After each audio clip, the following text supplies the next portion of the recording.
y estamos en contacto con el compañero Rafael Bautista Segales. ¿Nos escuchas, Rafael? Sí, les escucho bien. Bueno, antes que nada, muchísimas gracias por permitirnos charlar contigo aquí en esta radio comunitaria del barrio de La Boca, en Buenos Aires, en Argentina. Aquí estamos con Ariel Weinman, Patricia Marrello, Luca Miraglia y quien te habla es Alejandro Lucero. Muchísimas gracias.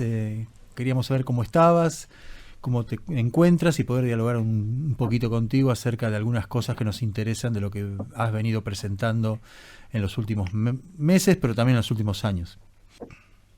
Gracias y agradecido por la invitación también. Bien, queríamos contarte, para que tengas alguna referencia desde donde charlamos contigo, esta emisora, esta FM Riachuelo, y todos los compañeros que trabajamos, compañeros y compañeras que trabajamos en ella, somos parte de una organización popular que aquí en la Argentina, que se llama el Movimiento Popular Los Pibes, y que empezó siendo un merendero infantil en la década de los 90, la noche oscura del neoliberalismo, y que lentamente decidimos ir dejando de generar la asistencia para la sobrevivencia de nuestro pueblo y empezar a construir dignidad a partir de proyectos productivos y de dar batalla en función de construir un mundo distinto para cada una y cada uno de nuestros compañeros y compañeras aquí, en principio en el barrio de La Boca, pero esto se fue extendiendo por la provincia de Buenos Aires y también hay compañeras y compañeros que toman algunos lineamientos de este movimiento en otras provincias de la Argentina como Salta, Tucumán, Misiones, Entre Ríos y el resto de la provincia de Buenos Aires.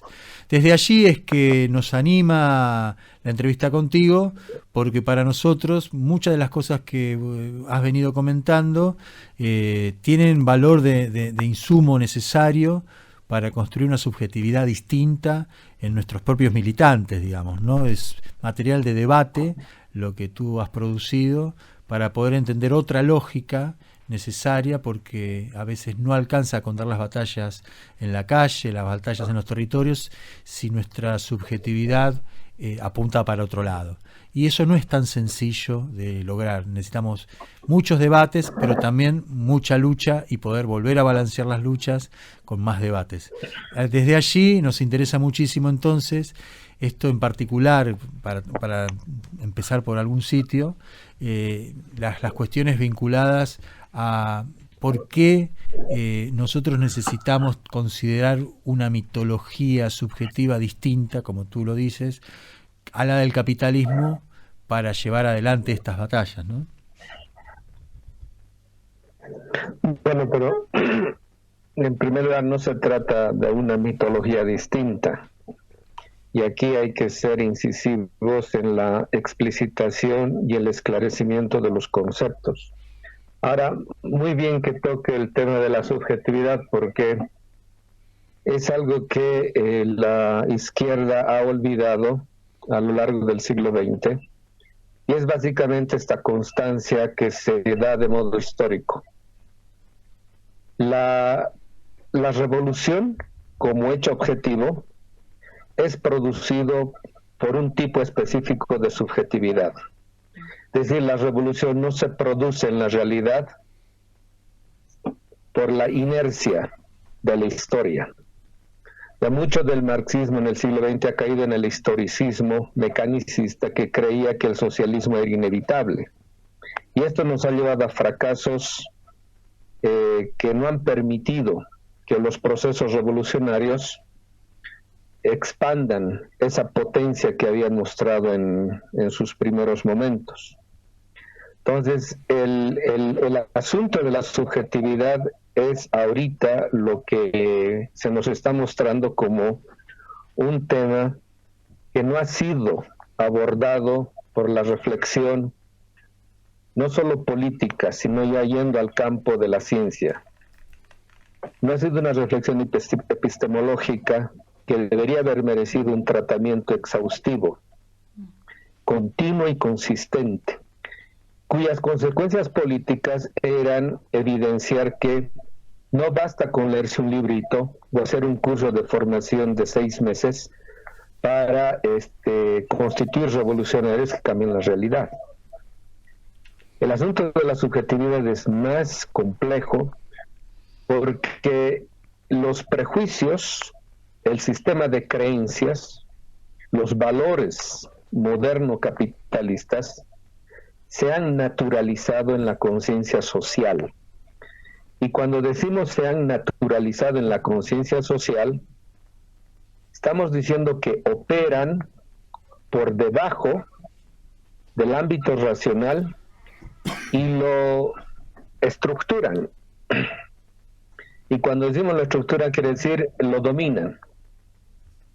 De tal modo de que cualquier tipo de elección, incluso existencial, que pueda producir un tipo de sujeto que se llame revolucionario, va a recaer en lo mismo, porque a la hora de elegir opciones, va a elegir lo que su sistema de creencias le muestra como único posible. Y esto es básicamente lo que ha devenido en la reafirmación de estos prejuicios, de estas creencias, de estos valores que hacen posible al capitalismo y que la modernidad los ha naturalizado en la propia subjetividad de la conciencia social. Entonces es por eso que cuando decimos no se trata de un cambio teórico, no es porque se van a leer 2 o 3 libros o porque la formación básicamente se la ha reducido a un adoctrinamiento crudo que se va a cambiar la realidad. Esto requiere de lo que decía el Che, la creación del hombre nuevo. Y muchos revolucionarios también se han olvidado que para producir al hombre nuevo hay que parirlo. Y para que se haga la creación de un hombre nuevo, o sea, el parir un hombre nuevo, el padre y el madre de esa nueva criatura tienen que también ser de algún modo revolucionarios, o sea, tienen que tener una subjetividad transformadora. Y esto es algo que la modernidad lo ha trabajado muy bien. El asunto de la filosofía moderna siempre ha sido el sujeto, la subjetividad, porque ellos se han dado cuenta. El mundo que han creado lo han producido ellos. Y se han dado cuenta que la objetividad es producto de una subjetividad. Así que desde el ámbito de la filosofía más abstracta hasta la pedagogía más práctica en la modernidad, en el paradigma moderno, se han dedicado a constituir una subjetividad pertinente para la dominación. Y eso ya se ha naturalizado. Entonces, desnaturalizar aquello ya no es solamente una labor conceptual o teórica. Esto tiene que ver con empezar a desmontar el sistema de creencias, y esto pasa por también atravesar esa noción economicista del capitalismo y advertir lo que decía Walter Benjamin. El capitalismo es una religión, es la religión sustitutiva del mundo moderno que te promete el cielo bajo otro nombre. Ese otro nombre es el progreso y el desarrollo. Y si uno tiene como horizonte de expectativas al progreso y al desarrollo moderno, entonces, aunque se llame socialista, aunque hable del vivir bien, de la descolonización, no va a ser otra cosa sino replicar aquello que tanto criticaba. Y esto se advierte bien cuántos revolucionarios cuando están en situación de gobierno no son capaces de transformar el Estado que tanto criticaban, porque también son incapaces de concebirse al margen de ese Estado. Es decir, el Estado ese que tanto se critica, se naturaliza en su conciencia, de tal modo de que se hace impensable otra forma de vida que no sea replicando el modelo de Estado-nación, el Estado moderno, señorialista, liberal, que es básicamente el Estado que nos han impuesto. Entonces, por eso que el asunto de la subjetividad, y muy bien que haya tocado como inicio de esta conversación ese tema, es fundamental para empezar a entender el por qué también incluso revolucionarios de hueso colorado se vuelven neoliberales. Revolucionarios comprometidos se pasan al otro bando. Revolucionarios que marchaban con nosotros en las calles ahora están al lado del enemigo. Por eso el asunto de la subjetividad es clave para empezar a entender por qué uno es capaz de cambiar de bando sin ningún tipo incluso de remordimientos. Estamos viendo cómo en Argentina, por ejemplo, ustedes lo han visto, cuánta gente que ha sido testigo y ha tenido como experiencia los cambios que se dieron antes de la dictadura y que hoy en día básicamente sirven a los gobiernos neoliberales y lo hacen con el desparpajo de el que no tiene ningún tipo de remordimiento. Entonces, esto nos muestra cómo este tema es ahorita fundamental para empezar a entender el por qué los políticos, los dirigentes, las élites llamadas de izquierda, etcétera, no están a la altura de lo que el pueblo produce. Y por eso este divorcio nos está llevando a una suerte de desencantamiento y de incertidumbre, impotencia que el propio pueblo ve a la hora de votan por gente que creen en ellos y sin embargo los decepcionan continuamente. Entonces es un tema fundamental que hay que empezar a tratar, pero en serio. Rafael, ahí nos lleva, tu reflexión nos lleva inevitablemente a pensar la necesidad de tener, no sé si la palabra correcta es una metodología, digo, pero porque precisamente si la subjetividad tiene esta marca de la colonización y del poder dominante, por un lado, también nosotros siempre tomamos la referencia, ¿no? Es que ellos nos invitan a jugar un partido de fútbol donde tienen las reglas, la pelota, son dueños de la cancha y del público, o sea, estamos permanentemente hablando con las palabras de la dominación. Nosotros le encontramos una posible salida de eso, que es construir desde las prácticas, digamos, ¿no? O sea, nuestra militancia son territoriales, no tienen la ambición de la representación de la supuesta democracia y proponen la construcción de un poder bien desde abajo, llano y popular, desde los territorios, digamos, ¿no? Pero aún así, en el punto de la conceptualización, siempre quedamos a mitad de camino porque, bueno, los que ponen el nombre a las cosas que hacemos siempre son aquellos que vienen de las academias y que están formados con las palabras de la dominación, digamos. ¿Cómo, no sé si se puede ser claro la pregunta, pero cómo sería una metodología que para nuestro pueblo le permita construir una subjetividad distinta que no sea la que vos explicabas como la de la dominación? Una cosa, por ejemplo, que ustedes deberían recordar es como en el primer gobierno de Perón, cuando él pide al pueblo que les den una plataforma política y recibe miles de cartas donde el pueblo se expresa, es algo que coadyuva a que incluso en la práctica, en la militancia o en el activismo, solo abundan las buenas intenciones, pero nada más. Porque en definitiva, incluso en el activismo se replica esta lógica aristocrática de la política, donde el pueblo es el que pone el pecho y otros son los que mandan el asunto. Es decir, darle el protagonismo al pueblo desde abajo no es simplemente hacer activismo, es empezar a dotarle al pueblo de la conciencia de que el poder y la soberanía política radica en el pueblo. Para esto tenemos que empezar a redefinir qué es pueblo, porque desde ahí tenemos que empezar, porque como usted decía, el lenguaje con el cual nos expresamos ha sido raptado y la izquierda inocentemente se ha dejado raptar los conceptos y las categorías fundamentales y claves de toda lucha política. Pero es por eso que la izquierda siempre actúa de modo, ¿qué se dice esto? Siempre actúa respondiendo, no proponiendo. Siempre se somete a la agenda política que se han atribuido los medios de comunicación.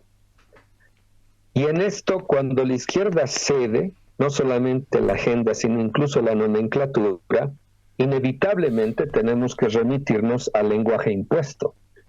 Y esto sucede porque la izquierda no cambia de perspectiva, no cambia de percepción de realidad, no se da cuenta de lo que la izquierda considera como realidad, es la realidad impuesta por el imperio.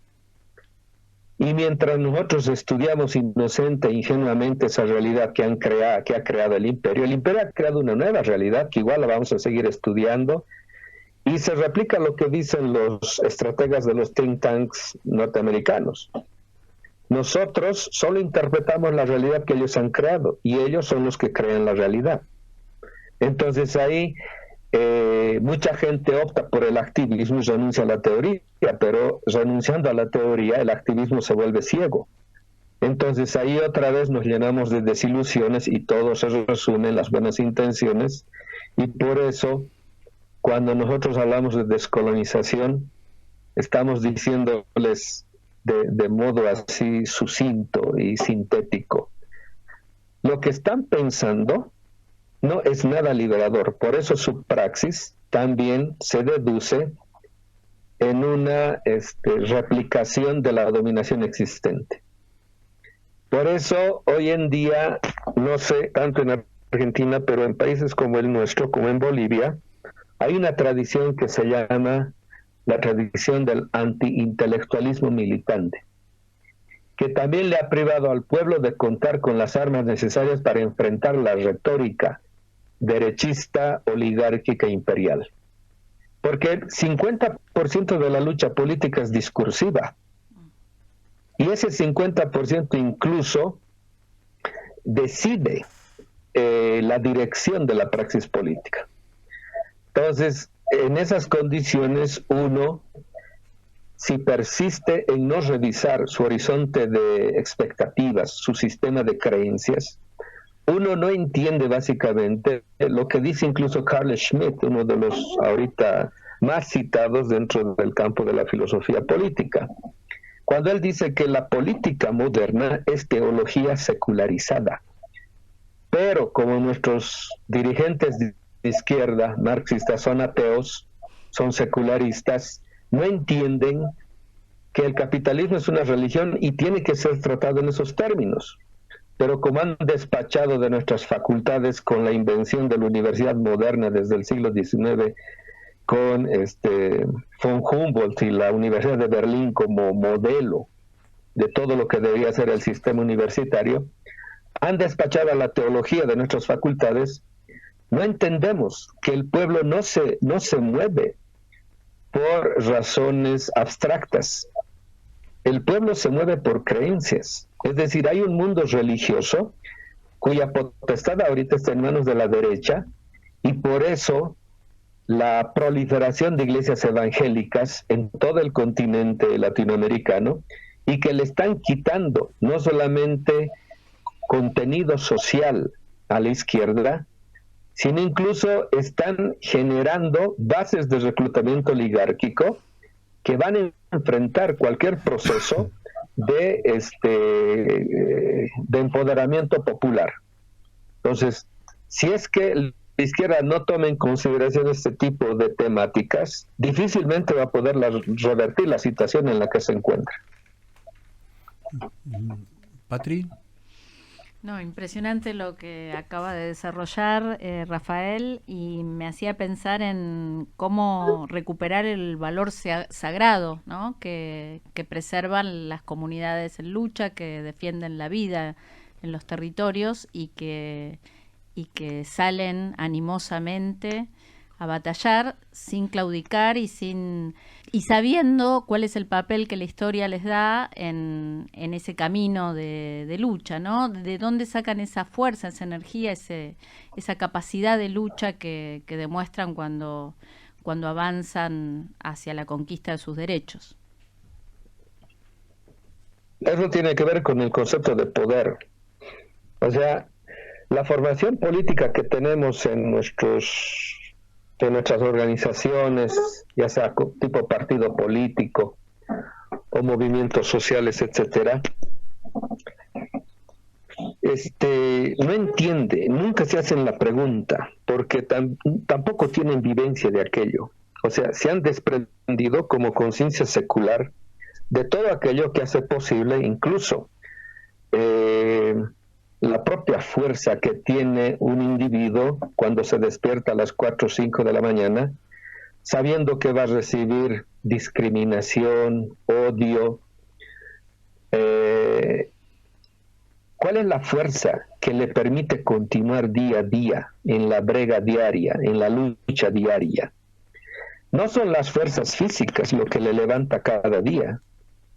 lo que le levanta el espíritu. En el espíritu es donde está presente la esperanza, las utopías. Eso es lo que nos mueve diariamente. Si desaparece eso, ningún ser humano se levantaría, solo tendría ganas de morir. Entonces, estamos en un tiempo en el cual se está destruyendo eso, se está destruyendo la esperanza, la utopía. Pero sin eso, sin deseos, el ser humano no tiene posibilidad de existir.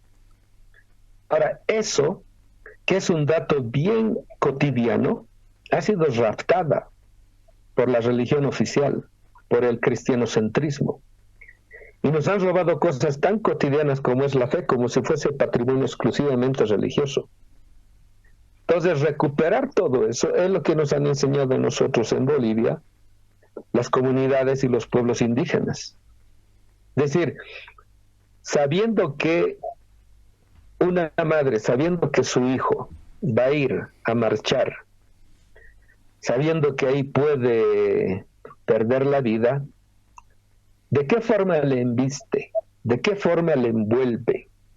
Le cubre, le protege, si no es a partir de sus propias creencias, de su fe, de aquello en lo que cree, lo cual le dota, le transfiere, le concede, le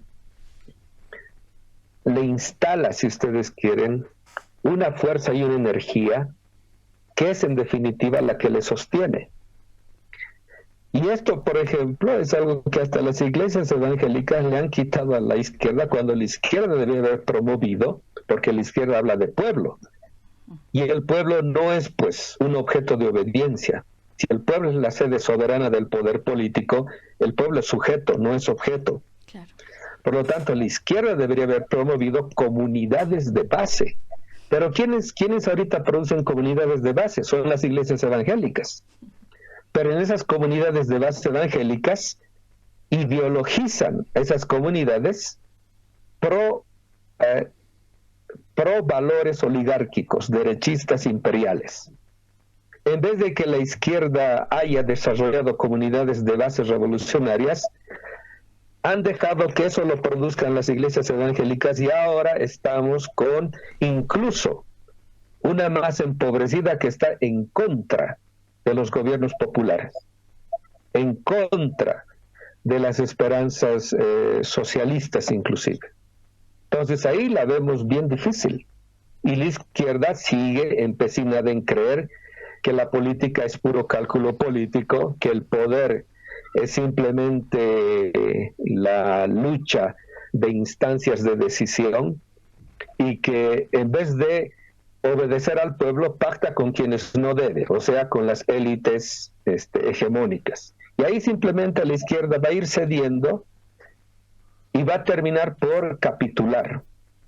Nos encontramos en esa situación, y por eso también la decepción del pueblo, que no entiende cómo los líderes aparecen en el espectro político prometiendo lo que el pueblo espera, pero a la hora de la verdad siempre replican lo mismo que han hecho todos los gobiernos anteriores y capitulan sus propias expectativas ante lo que ellos llaman la realidad de los hechos, cuando es la realidad producida, como decía, por el imperio.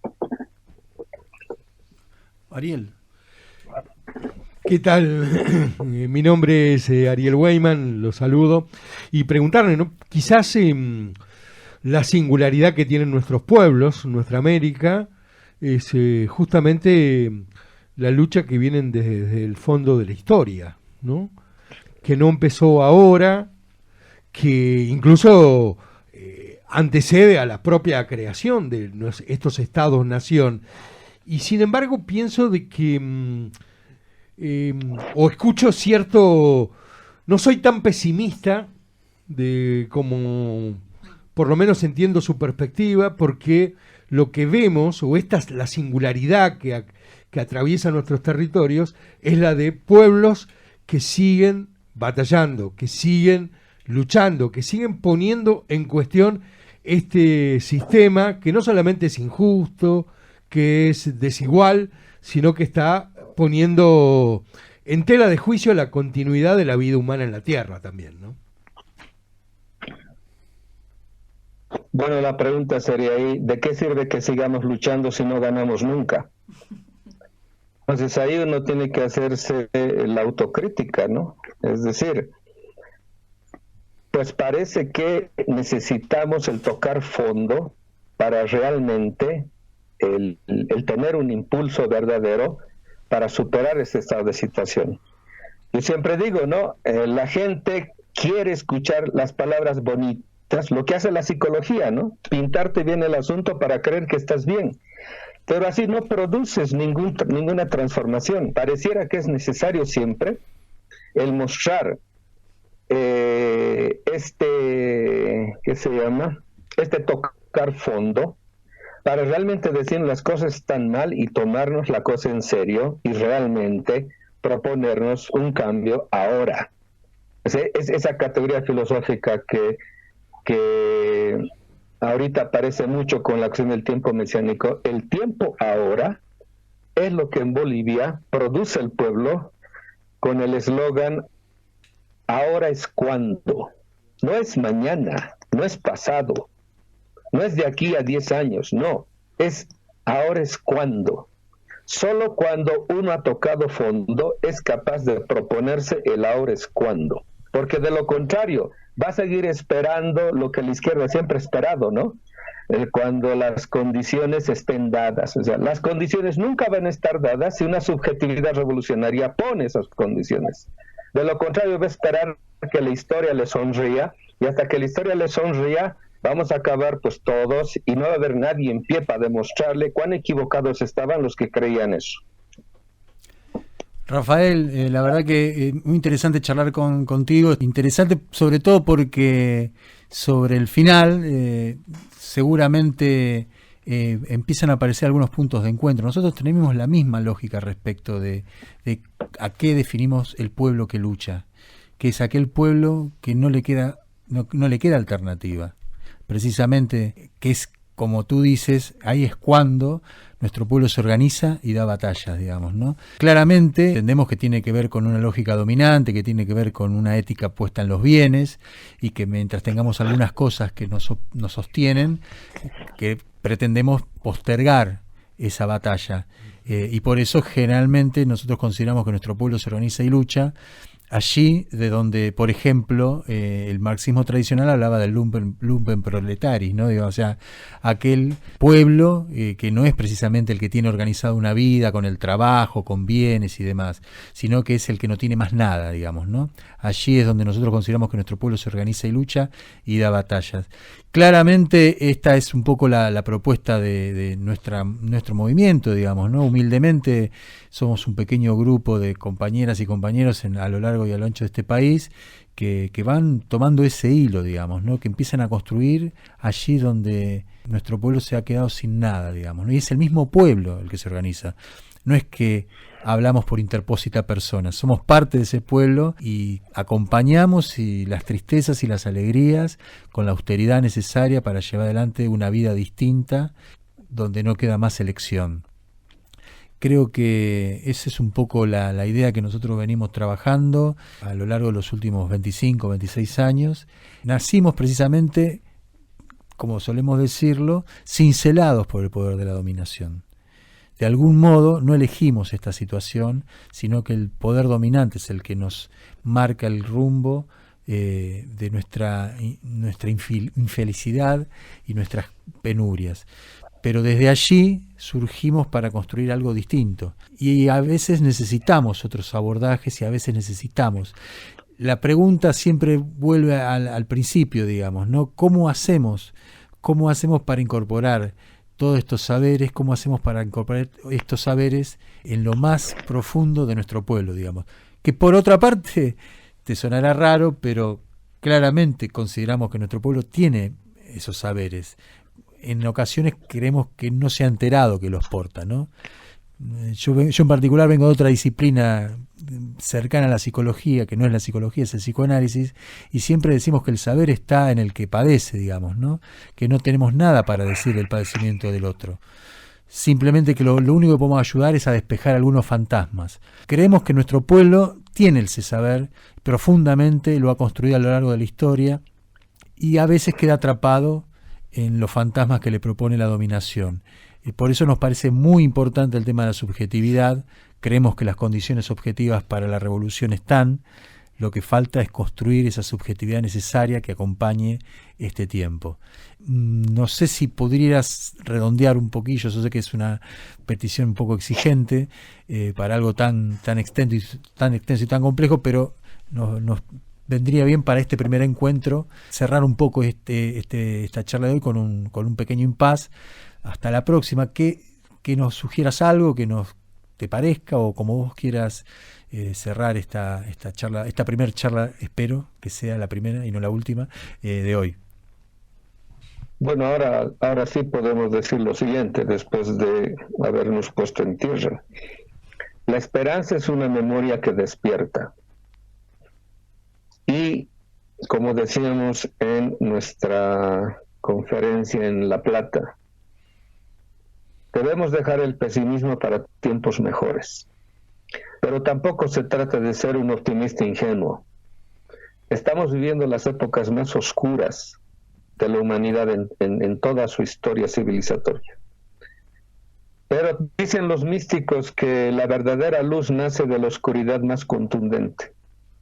Así que si nuestros pueblos han permanecido 5 siglos para enseñarnos que la forma de vida que han traído los invasores europeos no es vida, y ellos han defendido su forma de vida hasta el día de hoy, que es la forma de comunidad, deberíamos tomarnos eso en serio.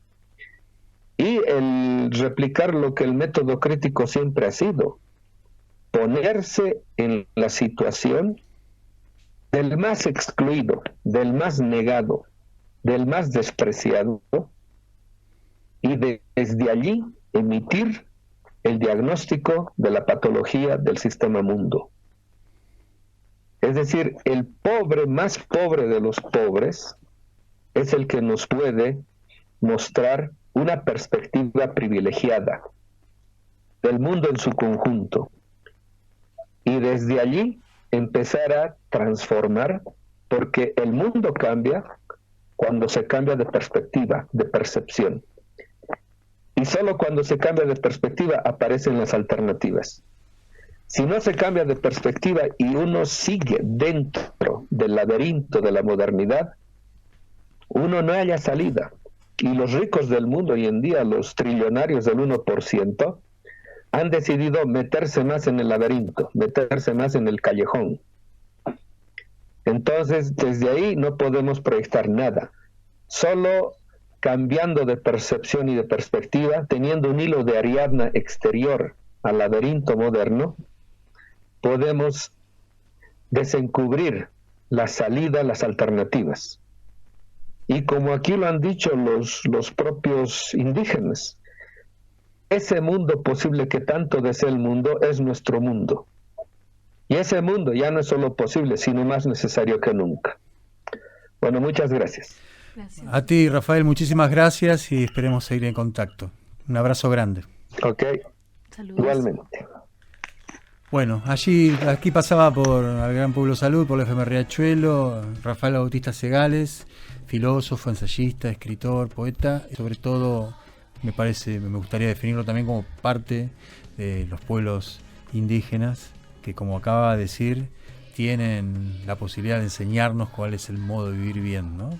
Y no dentro de mucho tiempo, ahora. La copla es de coraje, la copla es de verdad.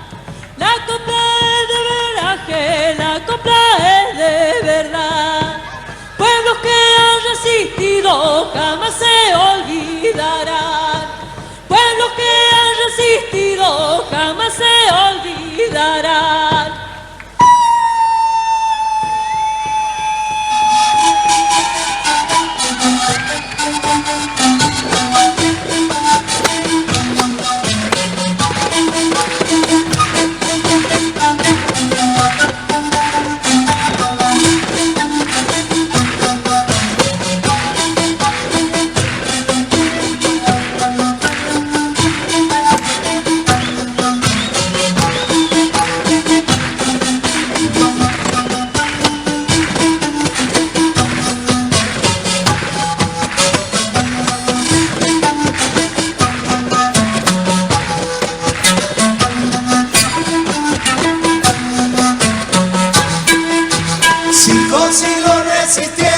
5 siglos de coraje, manteniendo siempre la esencia. 5 siglos resistiendo, 5 siglos de coraje, manteniendo siempre la esencia. Es tu esencia y es semilla y está dentro nuestro por siempre. Es tu esencia y es semilla y está dentro nuestro por siempre. Se hace vida con el sol y en la Pachamama florece. Se hace vida con el sol y en la Pachamama florece. ¡Chilango!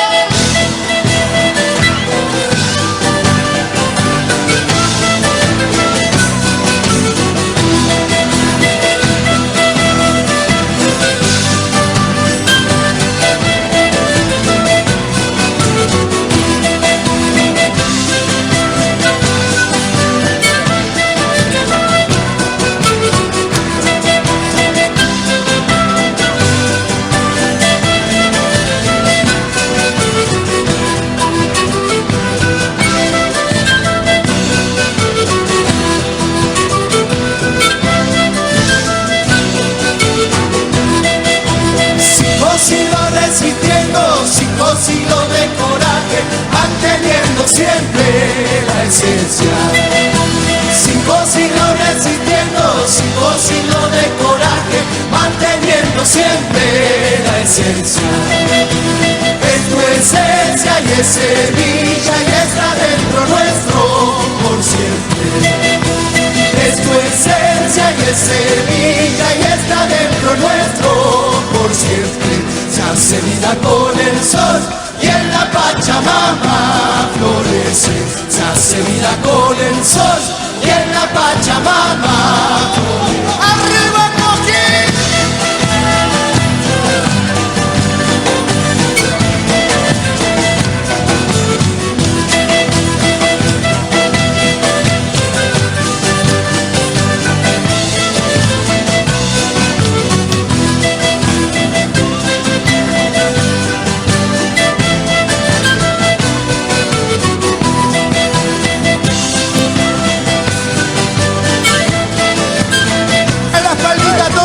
Se hace vida con el sol y en la Pachamama florece. Se hace vida con el sol y en la Pachamama florece.